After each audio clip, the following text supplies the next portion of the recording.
हरिओम। मैं तेजस हिंगने, आपका तेजस गुरुजी। आज तेजस गुरुजी इस जो यूट्यूब चैनल का पूजा पाठ और उस संबंधी शंकाएं तथा उनका समाधान, इस सीरीज का ये पहला भाग।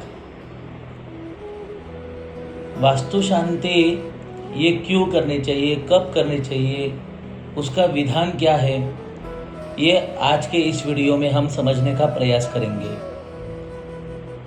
सर्वप्रथम वास्तु शांति करनी क्यों चाहिए, वास्तु शांति है क्या, ये जानते हैं। वास्तु शांति, वास्तु इस शब्द का अर्थ होता है जमीन, और गृह मतलब उसके ऊपर जो हम घर बनाते हैं उसको बोलते हैं गृह। तो बेसिकली ये गृह शांति है, जमीन की, और जो बनाया हुआ मकान है उसकी शांति, उसके अंदर का अशुद्धत्व निवारण करने हेतु जो विधान किया जाता है उसको ही वास्तु शांति कहा जाता है। वास्तु शांति में सर्वप्रथम संस्कार होना आवश्यक है। क्या होता है, कोई भी वस्तु है, चाहे वो सजीव हो या निर्जीव हो, बिना संस्कारों का उन वस्तुओं का उपयोग करेंगे तो उसका हमेशा कष्ट ही होता है। चाहे वो कोई अनाज हो, सब्जी हो, बिना पकाए खाएंगे उसका अपने को कष्ट होगा। तो पकाना ये एक संस्कार है। बच्चों को सिखाएंगे नहीं, उनको संस्कार नहीं देंगे तो आगे जाकर अपने को दिक्कत होती है। तो इससे एक वस्तु, एक विजन क्लियर हो जाता है कि बिना संस्कारों का कोई भी वस्तु का उपयोग करेंगे तो उसका कष्ट होता है। वैसे ही घर की शुद्धिकरण हेतु उसको जो संस्कार दिए जाते हैं वो संस्कार का नाम है वास्तु शांति।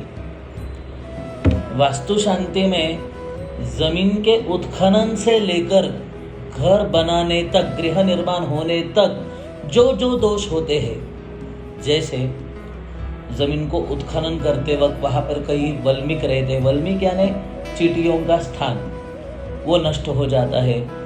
उस जगह के ऊपर कोई बड़ का पेड़ होगा, पीपल का पेड़ होगा, देव वृक्ष होगा, उसका छेदन हो जाता है।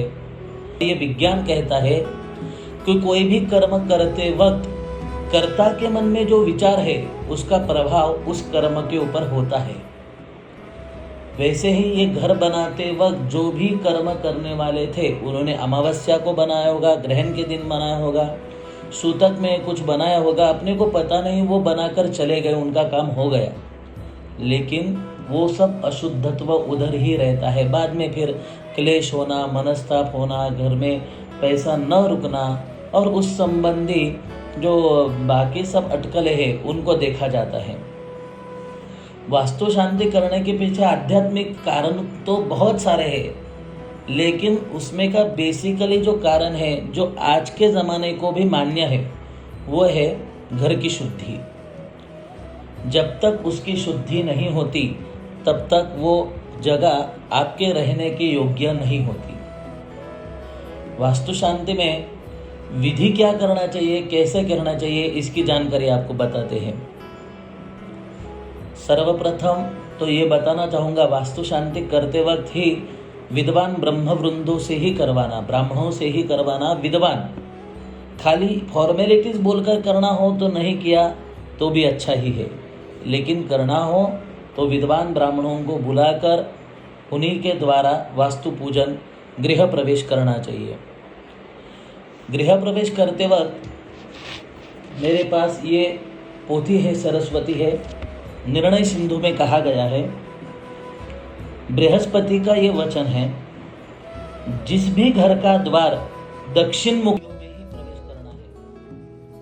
इसी प्रकार पश्चिम में हो तो भद्रा यानी द्वितीया, सप्तमी, द्वादशी, इन तिथियों के ऊपर, उत्तर में जया तिथिया, तृतीया, अष्टमी, त्रयोदशी और पूर्णा तिथि जब घर पूर्वाभिमुख हो तो जैसे पंचमी, दशमी, अमावस्या और पूर्णिमा, ये भी तिथियां चलती है गृह प्रवेश को। तो गृह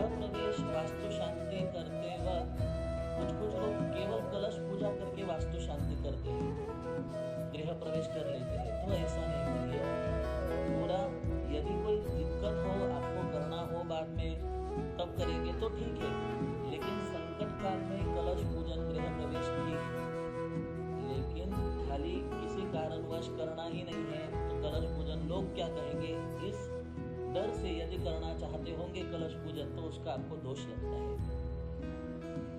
वास्तु शांति पूजन में सर्वप्रथम गणेश पूजन, कलश पूजन, मातृका यानी देवियों का पूजन, नांदी श्राद्धांत कर्म करके वास्तुमंडल के ऊपर वास्तु तथा ध्रुव इन दो देवताओं की स्थापना की जाती है। वास्तु पुरुष ये शिव शंकर के जो है पसीने से उनकी उत्पत्ति हुई है, ऐसा शास्त्रकार कहते हैं। ध्रुव घर में धन धान्य अटल रहे, इसके लिए ध्रुव का पूजन।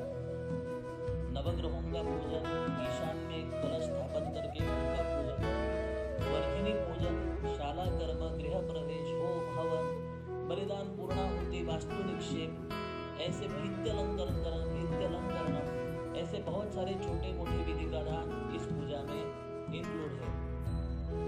पूजा करते वक्त गृह प्रवेश जैसे किन तिथियों में करना चाहिए ये बताया गया है, वैसे ही वास्तु पुरुष का निक्षेप, वहां पर घर के अंदर फर्श के नीचे वास्तु पुरुष की सुवर्ण की प्रतिमा का स्थापन होता है।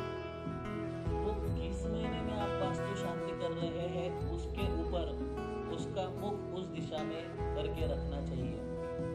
वैसे बेसिकली ईशानाभिमुख, ईशान की तरफ मुख करके कभी भी रख सकते हैं। ऐसा नहीं है कि भाद्रत्रय शिरः प्राच्य मतलब भाद्रपद से आगे 3 महीने जो है प्राच्य मतलब पूर्वाभिमुख, उसके आगे के 3 महीने दक्षिण, उसके आगे पश्चिम, और आखिरी 3 महीने जो है भाद्रपद से क्रम से आने वाले उधर उत्तर, ये तो है। लेकिन बेसिकली ईशानाभिमुख आप स्थापना कर सकते हैं, ऐसा भी धर्म सिंधु तथा निर्णय सिंधु में बताया है। ये वचन कर्मकांड प्रदीप और संस्कार भास्कर में भी आपको देखे जाएंगे। यदि दी गई जानकारी आपको उपयुक्त लगी होगी, ऐसी ही जानकारी, ऐसे ही वीडियोज यदि आप और देखना चाहते होंगे तो तेजस गुरुजी इस चैनल को सब्सक्राइब करें। ये वीडियो ज़्यादा से ज़्यादा लोगों तक शेयर करिए, लाइक करिए। आपको कुछ सुझाव होंगे, यदि आपको कुछ और जानकारी, कोई प्रश्न होंगे कमेंट बॉक्स में निसंकोच होकर पूछिए। डिस्क्रिप्शन में मेरा नंबर है, यदि ज्योतिषीय विषय में कोई और मार्गदर्शन चाहिए होगा, कुंडली देखनी होगी, तो निसंकोच होकर मुझे कॉल करिए। मैं आपके प्रश्नों का उत्तर देने का प्रयास जरूर करूँगा। चलिए, हरिओम, जय त्र्यंबकराज महादेव।